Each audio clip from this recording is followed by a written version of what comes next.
ઓમ તત્પુરુષાય વિદ્મહે મહાદેવાય ધીમહિ તન્નો રુદ્રઃ પ્રચોદયાત. નમો નમઃ.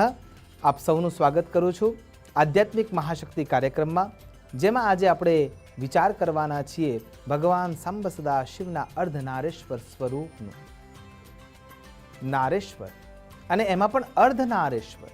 નરોના જે ઈશ છે એ ભગવાન સાંબ સદા શિવ છે, પણ આ તો અર્ધનારેશ્વર એટલે કે માં જગદંબિકા રાજરાજેશ્વરી સાધનભૂતા ઈશ્વરી ત્રિલોક સુંદરી ત્રિભુવન ભાંડોદરી એવી માં અન્નપૂર્ણા સાક્ષાત પાર્વતી અને ભગવાન સાંબ સદા શિવનું એક જ સ્વરૂપમાં દર્શન એટલે અર્ધનારેશ્વર સ્વરૂપ.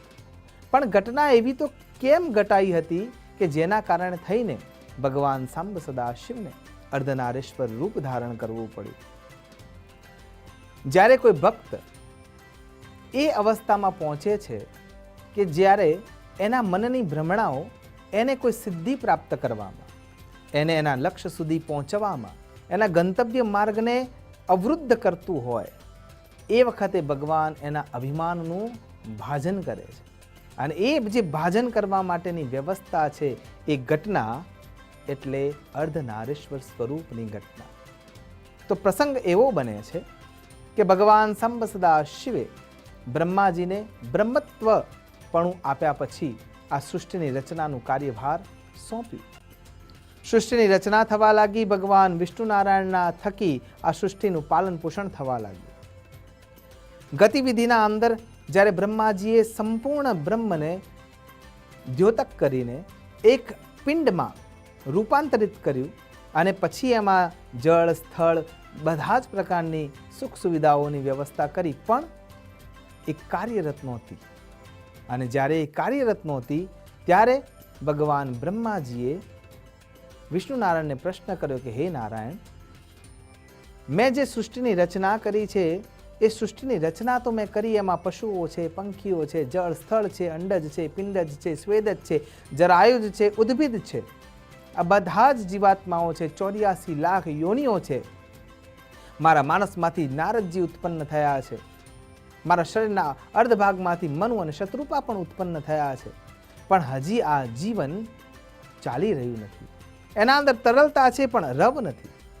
એના અંદર ફૂલોમાં સુવાસ છે, પણ ફૂલોની ઉત્પત્તિ થયા પછી એ યથાવત સ્થિર થઈ જાય છે. એના અંદરથી નવી ઉત્પત્તિ જે થવી જોઈએ એ થતી નથી.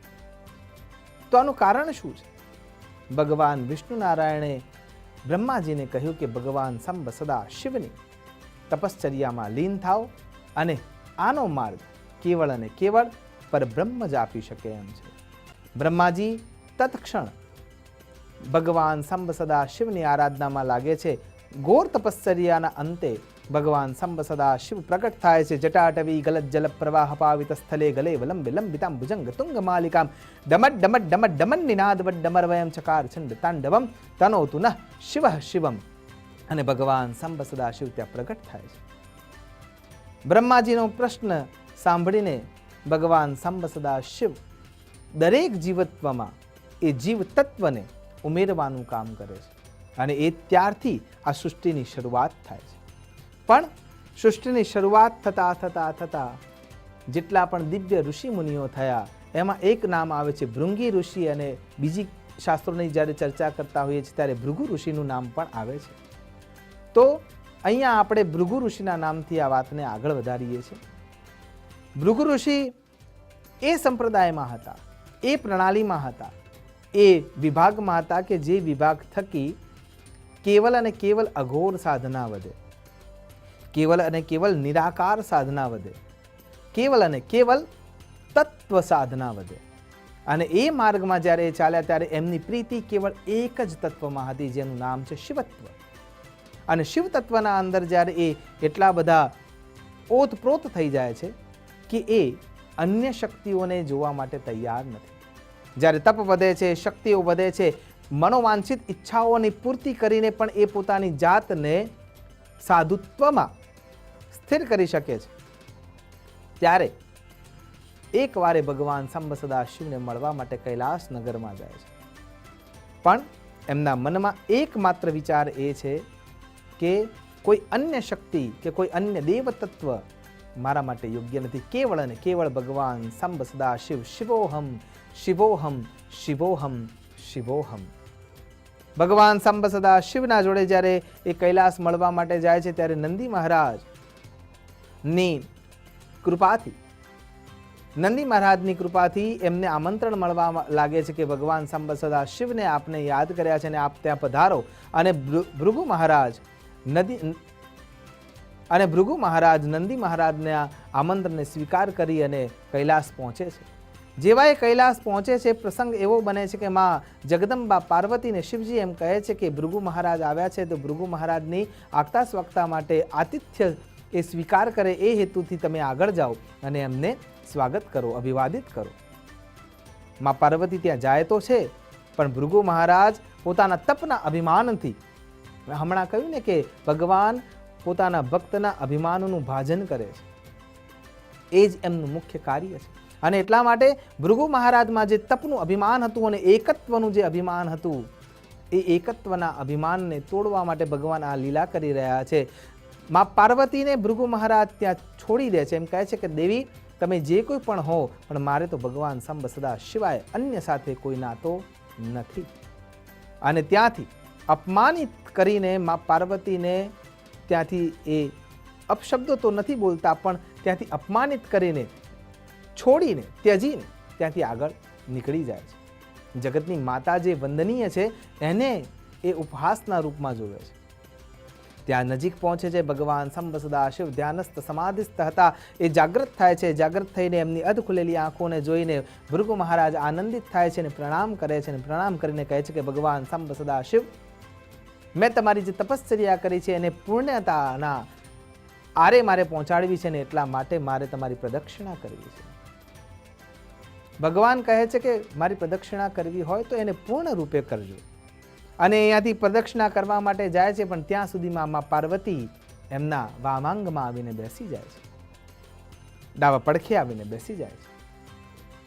ભૃગુ મહારાજને એમ થાય છે કે આ દેવી કોણ છે અને હું એમને પ્રદક્ષિણા કરવા માટે આવ્યો નથી, અને જો પ્રદક્ષિણા કરું તો મારી તપશ્ચર્યામાં બાધા આવી જશે.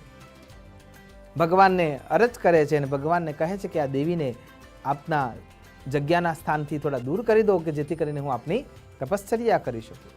ભગવાન સંબ સદાશિવ સ્પષ્ટતાથી કહે છે કે અમે અલગ નથી.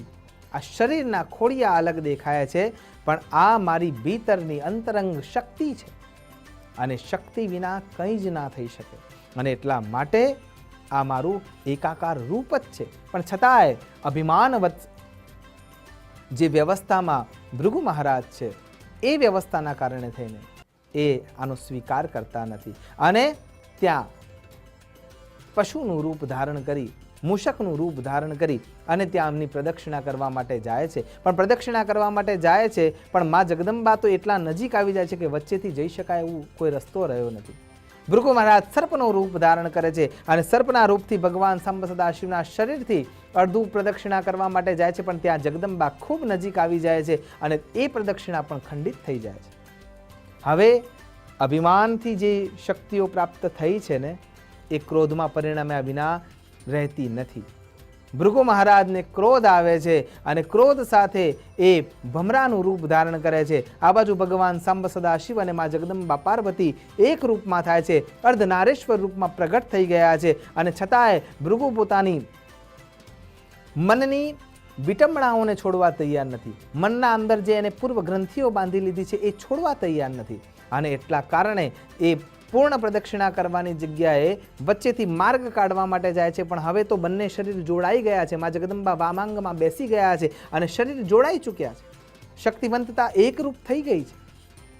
ભૃગુને ક્રોધ આવે છે અને ભગવાન સંબ સદાશિવના લલાટ ભાગમાં જે ભમરીના રૂપમાં એ હતા ત્યાંથી ડંખ મારે છે. મા જગદંબિકા પાર્વતી ક્રોધાયમાન થાય છે. અપર્ણા કલત્રમ ચરિત્રમ વિચિત્રમ. મા જગદંબા પોતાના હાથમાં હથિયાર ધારણ કરે છે, પણ એ સામે જે ઊભા છે એ બ્રહ્મ છે અને બ્રહ્મનો નાશ ના થાય એટલા માટે એમ કહે છે કે જે મા તરફથી તમારા શરીરમાં જે જે દ્રવ્યો તમને મળ્યા છે, જે જે તત્વો તમને મળ્યા છે, જે જે ભીતરંગ શક્તિઓ તમને મળી છે, બધાનો નાશ થાય. અને મા જગદંબાના મુખેથી નીકળેલા શબ્દને સાંભળતા જ ભૃગુ મહારાજ શવના રૂપમાં આવી જાય છે.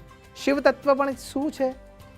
જ્યારે એ ઇકાઈ લાગે છે ને, એ ઇકાઈ એ શક્તિ છે, અને એ ઇકાઈ ત્યારે આવે છે તો જ એ શિવ તત્વ થાય છે, બાકી શવ તત્વ જ થઈ જાય છે. એટલે ભૃગુ મહારાજ શવ રૂપમાં છે. જેટલી શક્તિ હતી એટલાથી એ પ્રાર્થના કરે છે કે ભગવતી મારી ભૂલ છે. ભગવાન શંભ સદા શિવને અરજ કરે છે અને માં કરુણા વરસાવે છે, દયાવંત થાય છે, અને દયાવંત થતાં એ કરુણા વરસાવી અને પાછું હતું એમના એમ શક્તિવંત શરીર કરે છે. તો અહીંયા કથા પૂર્ણ થાય છે, પણ સમજાવે છે એકમાત્ર એ કે ભગવતી અને ભગવાન ક્યારે અલગ હોઈ શકતા નથી. આપણે પણ યાદ એવી સર્વભૂતેષુ શક્તિ રૂપેણ સંસ્થા નમસ્તસ્યે નમસ્તસ્યે નમસ્તસ્યે નમો નમઃ. એ જે શક્તિ છે આપણા ભીતરમાં, આપણા મનના અંદરના તરાહોમાં, આપણા આત્મબળમાં, એ શક્તિ અને શિવ એકાકાર છે. અહીંયા ભૃગુ મહારાજને પોતાની ભૂલ સમજાય છે, ભગવાનની સ્તુતિ વંદના કરે છે, સ્તુતિ વંદના કરી અને એ શક્તિનો અંગીકાર કરે છે. આ સાધ્ય કરવા માટે કે યત્ર નાર્યસ્તુ પૂજ્યંતે રમંતે તત્ર દેવતા, અને એટલા માટે સ્ત્રી તત્વને પણ સમોવડી જ ગણવામાં આવે છે. આ ભાવથી આ વાતને જાગ્રત રૂપે દરેક વ્યક્તિ સમજી શકે એ હેતુથી ભગવાન અર્ધનારેશ્વર રૂપમાં પ્રગટ થાય છે. આમ ઈશ્વર તરફથી મળેલી પુરુષ અને પ્રકૃતિનું જ્યારે મિલન થાય છે ત્યારે જ જીવસૃષ્ટિ આગળ વધી શકે છે. ને એટલા માટે આ વાતને સિદ્ધ કરવા માટે ભગવાન સાંબ સદા શિવે અર્ધનારેશ્વર સ્વરૂપ ધારણ કર્યું. આપણે પણ સમોવડા થઈને એકૈ વાહમ જગદયત્ર દ્વિતીયા મામ કાપરા, એટલે કે ચંડીપાઠ પણ આમ કહે છે કે એક રથનું જો બે પૈડા ના હોય તો રથ આગળ વધી શકતો નથી. એટલા માટે દરેક વાહનને ઓછામાં ઓછા બે પૈડા હોવા ખૂબ જરૂરી છે. અને એ એક શક્તિ રૂપે છે, એક પુરુષ રૂપે છે. એટલે કે એને પુરુષ કહો કે પ્રકૃતિ કહો, એ ત્યાં સુધી કાર્યરત થતું નથી જ્યાં સુધી એ એકાકાર થતા નથી. નમસ્કાર. અસ્તુ સદા શિવોહમ. નમો નમઃ. ભગવાન સાંબ સદા શિવ અર્ધનારેશ્વર રૂપે આપના સૌની મનોકામના પૂર્ણ કરે એ અભ્યર્થના સાથે નમો નમઃ.